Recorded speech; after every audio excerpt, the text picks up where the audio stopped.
Hi hello welcome to Shaily's kitchen. ఏంటి ఏదైనా రుచిగా అండ్ ఘాటుగా తినాలనుకుంటున్నారా? మరి ఈ వెదర్కి ఘాటుగా రుచిగా పర్ఫెక్ట్ కాంబినేషన్ మనకి మేక తలకాయ కూర.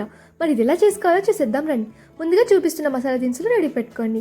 దానికి కుక్కర్ తీసుకొని అందులోకి 5 పావుల వరకు ఆయిల్ యాడ్ చేసుకోండి. ఆ తర్వాత చూపిస్తున్న విధంగా ఉల్లిపాయ ముక్కలు పచ్చిమిర్చి ముక్కలు సిద్ధం చేసుకోండి. నేను ఆయిల్లోకి మసాలా దినుసులు యాడ్ చేసుకున్న తర్వాత ఈ విధంగా ఉల్లిపాయ ముక్కలు పచ్చిమిర్చి ముక్కలు కూడా యాడ్ చేసుకొని ఒకసారి బాగా మిక్స్ చేసేసుకోండి. సో ఇలా ఎర్రగా గోలిన తర్వాత అందులోకి 2 స్పూన్ల వరకు అల్లం వెల్లుల్లి పేస్ట్ యాడ్ చేసుకోండి. ఆ తర్వాత ఒకసారి బాగా మిక్స్ చేసుకోండి. దీని అందులోకి 1.5 స్పూన్ వరకు పసుపు యాడ్ చేసుకోండి. సో చూసారు కదా, మన తలకాయ ఈ విధంగా బేషన్లో నుంచి కుక్కర్లోకి కన్వర్ట్ చేసేసుకోండి.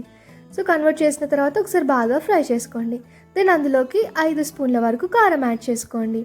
ఆ తర్వాత అందులోకి 3 స్పూన్ల వరకు ఉప్పు కూడా యాడ్ చేసుకొని ఒకసారి బాగా మిక్స్ చేసుకోండి. చూసారు కదా, ఈ విధంగా బాగా ఫ్రై చేసుకుంటే మనకి టేస్ట్ అనేది చాలా బాగుంటుంది. సో అందులోకి 3 స్పూన్ల వరకు గరం మసాలా కూడా యాడ్ చేసుకొని ఒకసారి బాగా కలుపుకోండి. సో ఈ విధంగా ఫ్రై చేసుకుంటే టేస్ట్ అనేది చాలా బాగుంటుందని నేను అందులోకి ముక్కలు మునిగేంత లేదా ఒక చెంబడి వరకు వాటర్ యాడ్ చేసేసుకోండి. ఆ తర్వాత అందులోకి గార్నిష్కి కొత్తిమీర యాడ్ చేసేసుకోండి ఎండ్లో.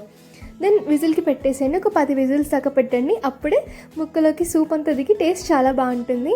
సో ఖచ్చితంగా మీరు కూడా ట్రై చేయాల్సిందే. మీకు కూడా నచ్చుతుంది. Do like, share, subscribe.